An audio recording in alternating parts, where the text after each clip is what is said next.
एक बार सोमदेव नाम का एक युवक ज्ञान की तीव्र इच्छा लेकर एक बड़े महात्मा के पास पहुंचा। सोमदेव शहर का एक बड़ा विद्वान था। उसने कई ग्रंथ पढ़े थे, लेकिन उसके मन को शांति नहीं मिली थी। उसे लगता था कि उसके पास बहुत ज्ञान है, बस एक गुरु का थप्पा लगना बाकी है। उसने महात्मा से प्रार्थना की, महाराज, मैंने सारे वेद पुराण पढ़ लिए हैं। अब मुझे अपना शिष्य स्वीकार करें और मुझे वो गुप्त दीक्षा दें जिससे मोक्ष मिलता है। महात्मा ने उसकी आंखों में झांका और समझ गए कि इसका ज्ञान सिर्फ दिमाग में है, हृदय में नहीं। उन्होंने मुस्कुराते हुए कहा, दीक्षा तो मिल जाएगी, लेकिन ज्ञान के उस भारी गठरी को संभालने के लिए कंधे मजबूत होने चाहिए। पहले एक काम करो, वह सामने जो नीली पहाड़ी दिख रही है, उसके पीछे एक दुर्लभ फलों का बगीचा है। वहाँ से मेरे लिए कुछ फल लेकर आओ। सोमदेव निकल पड़ा। रास्ता इतना कठिन था कि उसके नए जूते घिस गए, कांटे चुभे, धूप से चेहरा झुलस गया। लेकिन उसके अंदर यह अहंकार था कि मैं फल लेकर आऊंगा तो गुरुजी मुझसे प्रभावित हो जाएंगे। शाम को जब वो थकाहारा लौटा, उसके हाथ फलों से भरे थे। महात्मा ने उन फलों को देखा भी नहीं और बड़े सहज भाव से बोले, बेटा, अभी तो सूरज ढल गया है। ढलती शाम को खाए फल शरीर में रोग पैदा करते हैं। इन्हें वापस वहीं रखकर आओ जहाँ से लाए हो। सोमदेव का खून खौल उठा। उसने सोचा, क्या ये मजाक है? इतनी दूर मैं फिर से जाऊं? लेकिन दीक्षा की चाह में उसने गुस्से को दबाया और पूरी रात चलकर उन फलों को वापस रख कर आया। वो सुबह लौटा, उसके पैरों में छाले पड़ चुके थे। अभी सोमदेव ने सांस भी नहीं ली थी कि महात्मा ने एक कटोरी पकड़ा दी जिसमें एक छोटा सा छेद था। उन्होंने कहा, इस कटोरी से आश्रम के पुराने कुएं से पानी भरो और बगीचे के सबसे पुराने पेड़ की जड़ों में डालो, जब तक कि वो जड़ पूरी तरह भीग न जाए।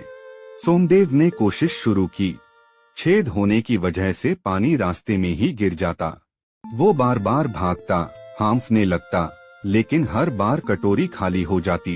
गांव वाले उसे देखकर हंसने लगे, देखो, ये पढ़ा लिखा मूर्ख कटोरी से कुएं का पानी भर रहा है। 3 दिन तक वो यही करता रहा। उसका विद्वान होने का गुमान, अहंकार, अब धीरे धीरे शर्म में बदल रहा था। उसे लगने लगा कि शायद वो किसी काम का नहीं है। चौथे दिन जब वो पसीने से लथपथ था, महात्मा ने उसे रोका और कहा, रहने दो, अब इस कुएं की मिट्टी निकालकर उसे पहाड़ी के शिखर पर फेंक कर आओ। हफ्तों बीत गए। सोमदेव कभी मिट्टी ढोता, कभी बिना आग के खाना बनाने की कोशिश करता, तो कभी गुरुजी के पुराने कपड़ों को बिना पानी के साफ करने का ढोंग करता। हर बार जब वो हार मानता, गुरुजी उसे नया आदेश दे देते। सोमदेव की हालत अब ऐसी हो गई थी कि वो भूल ही गया कि वो शहर का बड़ा विद्वान था।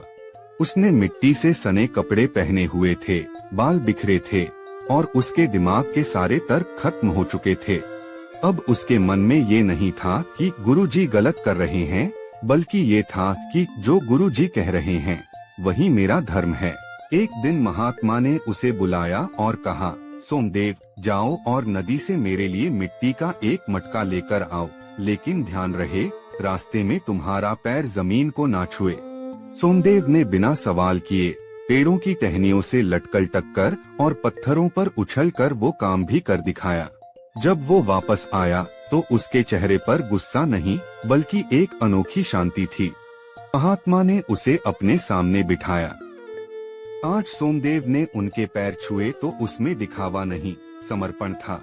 महात्मा बोले, बेटा, जब तुम पहले दिन आए थे तो तुम्हारे भीतर एक विद्वान बैठा था जो सीखने नहीं, सिर्फ प्रशंसा पाने आया था। अगर मैं पहले दिन ही तुम्हें ज्ञान देता तो तुम्हारा अहंकार उस ज्ञान को जहर बना देता। इन व्यर्थ लगने वाले कामों से मैंने तुम्हारे शरीर को नहीं, तुम्हारे मन को थकाया है। जब मन थक कर हार मान लेता है, तभी आत्मा की आवाज सुनाई देती है। तुम्हारे धैर्य ने दिखा दिया कि तुम अब एक खाली बर्तन हो जिसमें ज्ञान की अमृत धारा भरी जा सकती है। सोमदेव की आंखों से आंसू बहने लगे। उसे समझ आया कि गुरु के अजीब आदेश दरअसल उसके अंदर के कूड़े कचरे को साफ करने के तरीके थे।